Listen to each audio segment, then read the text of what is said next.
On pense parfois que la créativité est juste une question d'inspiration et que les idées arrivent comme ça par magie en s'asseyant à une terrasse de café. J'ai beaucoup d'étudiants lorsque j'interviens dans les écoles de mode, justement sur le processus créatif, qui s'imaginent que les idées arrivent comme ça. Hmm. Non, c'est pas comme ça que les idées arrivent, parce que ce qui arrive comme ça, les idées qui arrivent juste comme ça ne sont jamais les plus intéressantes.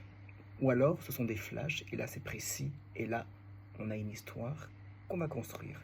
C'est autre chose. Mais j'avais déjà compris ça lorsque j'étais étudiant, et puis avec les années, quand j'ai commencé à travailler mes collections, j'ai compris que la créativité a surtout besoin d'énormément de discipline, de rigueur, travailler chaque jour, observer, chercher, recommencer.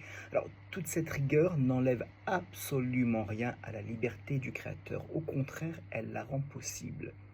Je dis souvent que la discipline, c'est aussi une forme de liberté. En étant discipliné et rigoureux dans son travail, on peut se laisser aller à créer.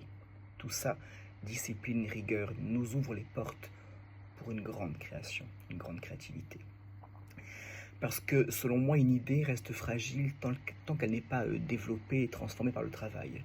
Ça reste juste une idée, mais après, tout le passage du travail, de la toile, du patronage, de la coupe du tissu, du montage du prototype, etc. et définition, nous amène à la finalité de cette idée. Et c'est là qu'on voit si celle-ci était intéressante, judicieuse.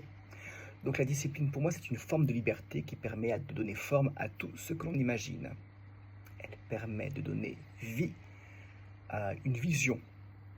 Et pour moi, la vraie liberté du créateur, c'est justement d'avoir les moyens de réaliser ce qu'on porte en nous, de sortir